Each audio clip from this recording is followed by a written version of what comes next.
Assalomu alaykum Qirg'iziston baba. Mana tomorqalarimizda suv bosib ketdi. Tomorqamizning boshidan zabir bor edi, ko'milib ketgan. Shu zabirni kovlash kerak.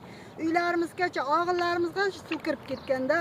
Ko'rsangiz, yeginlarimizdaqa o'zi qolmadi-da. Suv bosib ketgan, ko'chalarimizda ham suv bosib ketgan, asfaltimiz bo'lsa loy, cho'ng bo'lib ketgan. Uyda o'tirib bo'lmaydi. Shunday cho'ng kirib ketadi uylarimizga-da.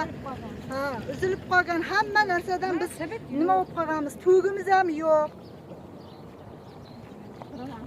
Mana sibitlar o'chib qolgan. Bachchalar mana hozir maktabga bora olmaydi. Hech kimga chiqolmaydi, jurolmaydi. Hech joyga chiqib bora olmaydi. Mana zabirlar qozilib, bosh odoqlar selda bartaraf qiladigan imkoni bormi, yo'qmi? Sel uyga kirib kelayotgan sel og'ilimizni oldidan kirib, bunisidan chiqib ketyapti uyimizdan. Uyimizda sel bilan. Mana ko'chalarimiz chang, ko'chalarimiz dastlab o'zimizni xohlaymiz.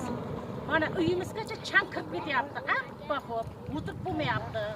Ko'chaga chiqsak, cho'ngga botib qolamiz-da. Shaharga boramiz desak, mana yerda cho'ngga botib ketyapmiz, turamiz deb. Mashinaning cho'ngida qolib ketamiz. Bolalarimiz maktabga boradi, cho'ngda qolib, ko'rinmay qolyapti. Biror narsa bo'lsa, nima bu? Kim javob beradi unga? Kecha ichida jurolmaydi bachchalar, ko'rinmay ketyapti. Shunday mashina o'tadi, umuman cho'ng. Iltimos sizlardan bir shariatni qilib beringizlar bizga. Kecha sizlarga ham sel kirdimi? Sel kelgan, yeginlarimizgacha qolmagan.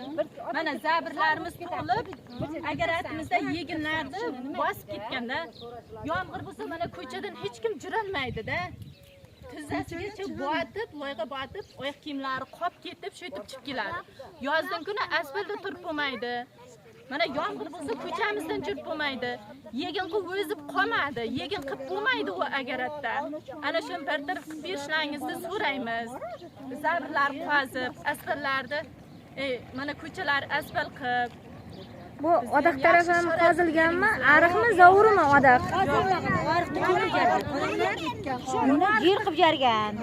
Buni amarat solib jargan. Shuni ariqni boshda bizga qozib, sel tushadigan qilib berdi. Va boshdan odoqgacha agar shu zabir qozilsa, sel bartaraf bo'ladi. Chunki kelgan sel orqa taylab bo'linib ketadi.